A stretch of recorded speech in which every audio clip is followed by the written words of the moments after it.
Hello students, welcome to today's session. I am S.K. Nigam, your chemistry teacher, and in today's session we will discuss collision theory of the chemical kinetics and the effect of catalyst on the rate of reaction. So let's begin.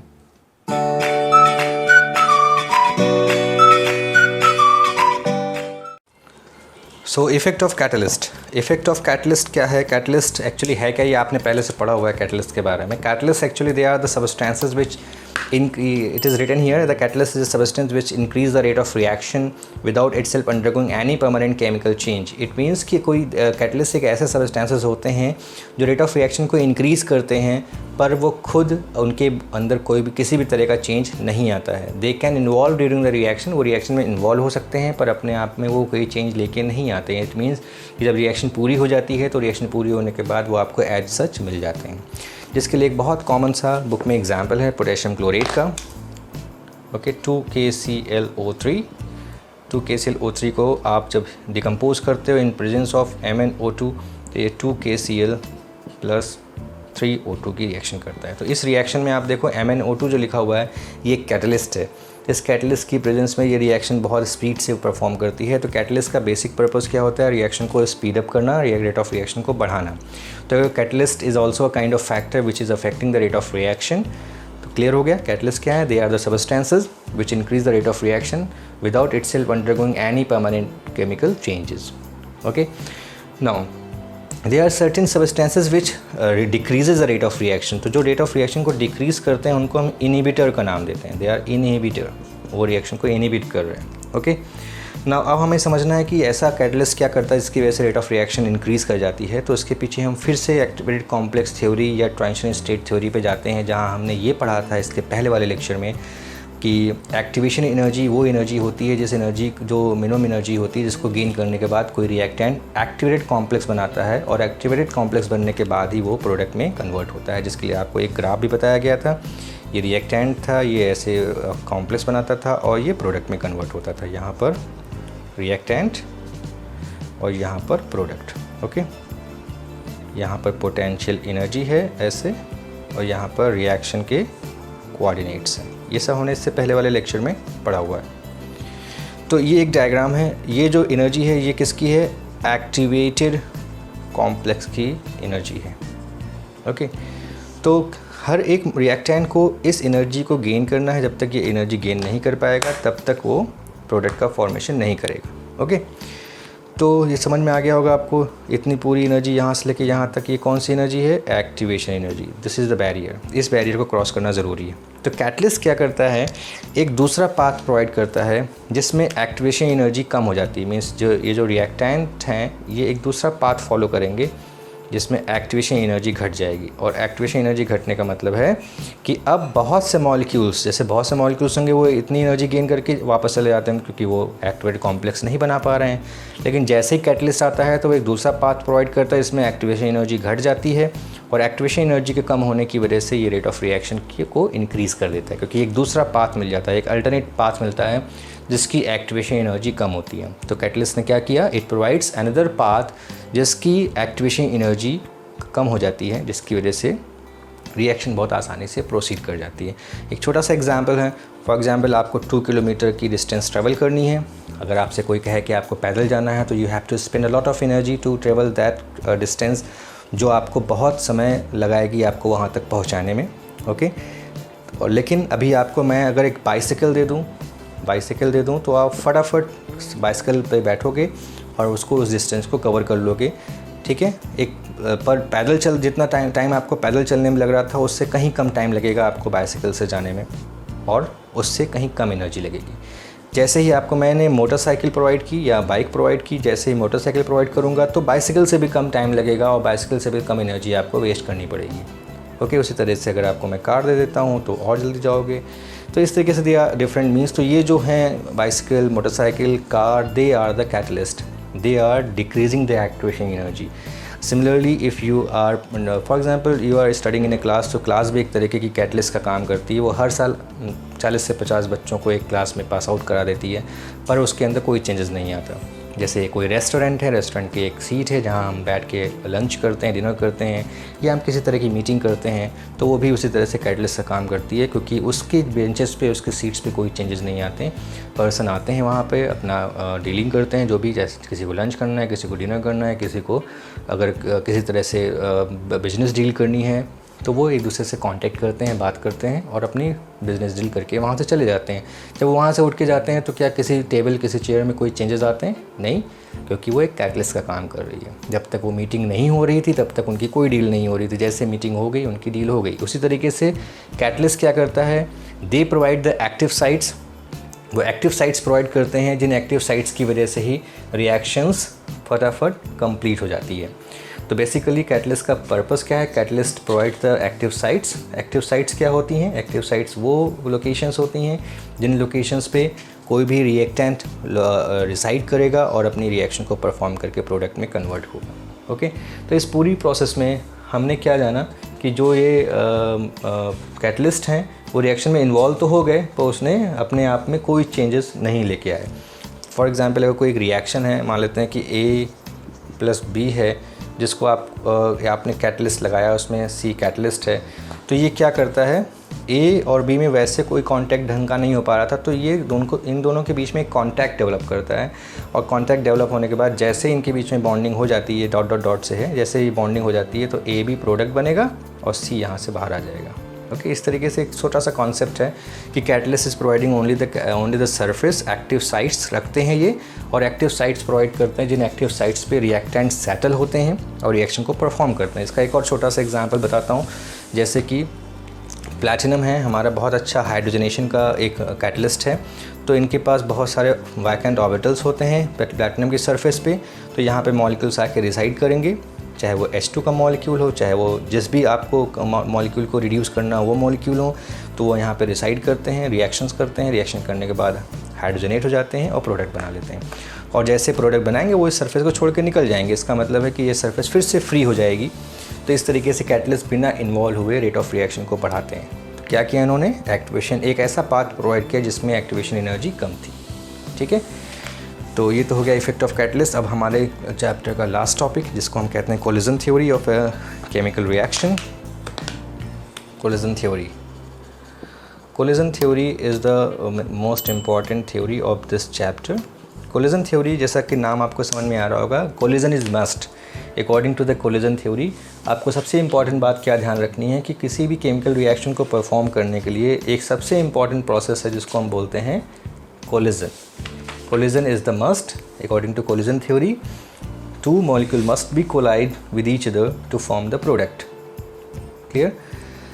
तो जिसके लिए जो scientist जो responsible थे, Max Strauss and William Lewis, इन्होंने सबसे पहले इसको डेवलप किया था 1916 एंड 18 में, और इन्होंने एक बहुत ज़बरदस्त मैकेनिज़्म प्रोवाइड की जिसके हेल्प से हम ये जान पाए, और इनका जो कॉन्सेप्ट था वो kinetic molecular theory of gases पे बेस्ड था। ओके, कोलिजन थ्योरी का कॉन्सेप्ट। तो कोलिजन थ्योरी का मतलब कोलिजन, तो ऐसे तो कोलिजन्स तो बहुत सारे होते हैं मॉलिक्यूल्स में। अगर हम कोलिजन की बात करते हैं, फॉर एग्जांपल एक रिएक्शन हो रही है जिसमें A+B गिव्स और प्रोडक्ट है, तो यानी कि जो A और B हैं आपस में कोलाइड करेंगे और कोलाइड करने के बाद प्रोडक्ट का फॉर्मेशन करेंगे। ओके, तो अगर ऐसा देखा जाए तो नंबर ऑफ़ कोलिजन्स पर ही अगर रिएक्शन डिपेंड करती तो नंबर ऑफ़ कोलिजन्स तो बहुत सारे होते हैं। पर सेकेंड में वो 10⁻20 प्लस में इनके नंबर ऑफ़ कोलिजन्स जाते हैं। तो अगर इतने कोलिजन्स एक साथ हो जाएं, ओके, तो जैसे मान लेते हैं कि कोई एक रिएक्शन है, उसमें बेसिकली अगर हम बात करें तो 10⁻25 से 10⁻28 कोलिजन्स पर सेकेंड होते हैं। तो अगर इतने सेकंड में इतने नंबर ऑफ़ कोलिजन्स पर सेकेंड अगर हो रहे हैं तो इसका मतलब रिएक्शन तो तुरंत पूरी हो जानी चाहिए, पर ऐसा तो हो नहीं रहा।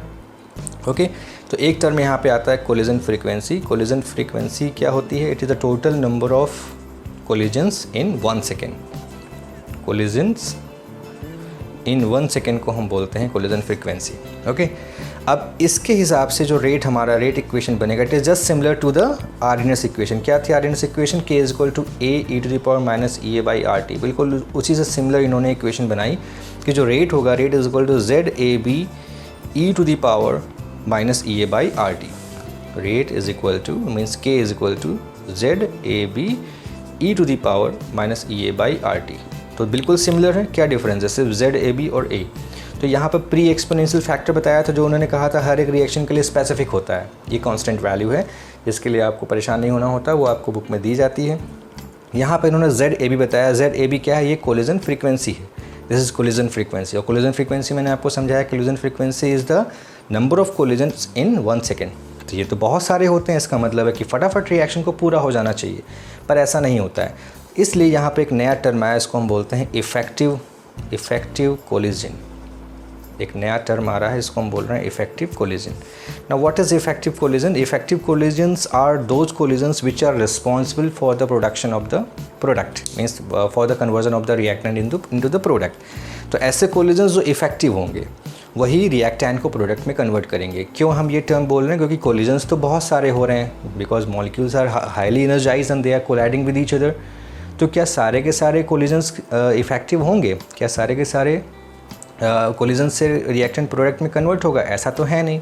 फॉर एग्जांपल एक क्रिकेटर है, वो एक ओवर में 6 बॉल खेलता है और 6 बॉल में 6 के 6 बॉल पे 6 तो नहीं मार पाता है ना। कभी कभी एक बॉल पे भी 1 रन भी नहीं बनते, कभी कभी 6 के 6 बॉल पे भी रन बन जाते हैं। किसी में 4 होता है, किसी में 6 होता है, किसी में 1, किसी में 2, किसी में 3 और किसी में वो विकेट भी आउट हो जाता है। कहने का मतलब है कि जो कोलिजन है, बैट और बॉल का जो कॉन्टैक्ट है, it is very much important. तो अगर आप क्रिकेट के हिसाब से समझिए तो हर एक शॉट 2 फैक्टर्स पे डिपेंड करता है। कौन सा फैक्टर है? पहला फैक्टर है कि उसकी एनर्जी बहुत, मतलब जिस स्पीड से या जिस पावर से वो बैट हिट कर रहा है बॉल पे, वो बहुत ज़रूरी है, पहला पॉइंट। दूसरा पॉइंट है, अगर किसी को स्ट्रेट शॉट मारना है तो वो एक अलग एंगल से बैट को घुमाएगा। किसी को पीछे की तरफ स्वीप करना है तो उसका बैट का एंगल कुछ और होता है। किसी को कट लगाना है तो उसका बैट का एंगल कुछ और होता है। इट मीन्स जिसको हम बोलते हैं ओरिएंटेशन।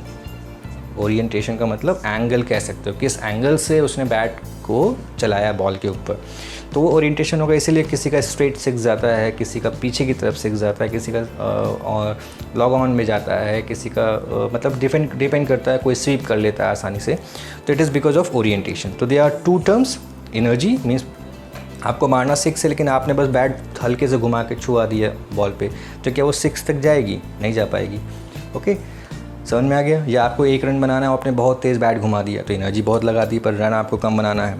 तो इस तरीके से तो energy and orientation, they are 2 concept जिसके बेसिस पे कोई क्रिकेटर अपने रन बनाता है। सिमिलरली इफ़ेक्टिव कोलिजन्स भी 2 फैक्टर पे डिपेंड करेगा। ओके, 2 फैक्टर पे डिपेंड करेगा। पहला होगा आपका energy, that is activation energy. Okay, तो यानी कि ऐसे कोलिजन जिसमें मॉलिक्यूल्स के पास एक्टिवेशन एनर्जी है, तो वही तो एक्टिवेटेड कॉम्प्लेक्स बनाएंगे। जैसे मैंने आपको बैट और बॉल का जो एग्जांपल दिया है, उसमें आपको 6 मारना या रन बनाने का कॉन्सेप्ट है। तो उसी तरीके से किसी एक रिएक्टेंट को प्रोडक्ट में अगर कन्वर्ट होना है, तो मैंने क्या बताया था बीच में क्या बनता है? इंटरमीडिएट स्टेट आती है, ट्रांजिशन स्टेट आती है, जिसको हम एक्टिवेटेड कॉम्प्लेक्स के नाम से जानते हैं। उस एक्टिवेटेड कॉम्प्लेक्स को बनाने के लिए हमने इसके पहले वाले लेक्चर में पढ़ा था, एक्टिवेशन एनर्जी रिक्वायर्ड होती है। तो जिस कोलिजन में एक्टिवेशन एनर्जी होगी वही कोलिजन इफेक्टिव होगा, पहला पॉइंट। पर इसके साथ साथ ऐसा भी नहीं है कि आपने बहुत तेज़ बैट बॉल का एग्जाम्पल है तो आपने खूब सारी एनर्जी दी है, लेकिन आपका बैट का बॉल से कांटेक्ट ही नहीं हुआ है, तो क्या 6 जाएगा? नहीं जाएगा। हो सकता है बैट का contact bottom of the bat की बजाय एज पे हुआ है, तो कहीं आपकी बॉल जाके कैच आउट हो जाएगी। उसी के हिसाब से यहाँ ओरिएंटेशन टर्म आया था। उसी तरह से रिएक्टेंट, कोई रिएक्टेंट है अगर, तो उसमें ओरिएंटेशन का होना ज़रूरी है। तो 2 टर्म, यानी कि ये 2 कंडीशंस जो भी कोलिजन सेटिस्फाई करेंगे वही कोलिजन्स इफ़ेक्टिव होंगे। ओके, तो इसका एक छोटा सा एग्जांपल है, आपकी बुक में मेंशन किया हुआ है। या आप कह सकते हो कि NO2 का डाइमराइजेशन, अगर N2 को हम डाइमर बनाते हैं तो ये बनाता है N2O4। ओके, तो डाइमराइजेशन अगर हम ये कहें कि ये N है और ये 2 O के एटम्स हैं, ये एक NO2 है। ओके, N और ये O और ये O। उसी तरह से यहाँ पर एक N, ये O और एक ये O। डाइमर बनाना है तो जब दोनों आपस में ऐसे कांटेक्ट करेंगे, ऐसे ओरिएंटेशन होगा, तब तो इनका डाइमर बन जाएगा। डाइमर बनने का मतलब इस तरीके से 2 N जुड़ेंगे, यहाँ 2 O जुड़ जाएंगे, डाइमर बन गया। ओके, ये N है, ये छोटे छोटे जो बनाया मैंने वो O है। लेकिन अगर मैं ये कहूँ कि ये N, ये O और जो दूसरा है उसमें O यहाँ पर है और N यहाँ कहीं है, तो क्या जब ये कोलिजन करेंगे तो ये प्रोडक्ट बना पाएंगे? नहीं बना पाएंगे क्योंकि इनका ओरिएंटेशन गलत हो गया, ओरिएंटेशन रॉन्ग हो गया, इसलिए इसका प्रोडक्ट नहीं बन पाएगा। तो ये ओरिएंटेशन का कॉन्सेप्ट है। तो इफेक्टिव कोलिजन्स के लिए हमने कौन से 2 पॉइंट पढ़े हैं?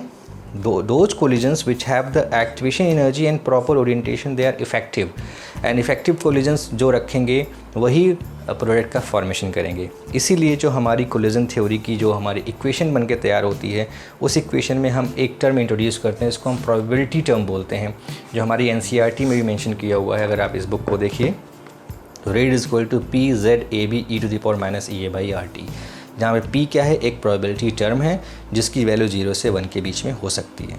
ओके, तो ये हो गई हमारी इक्वेशन, इसको हम लिखेंगे रेट इज इक्वल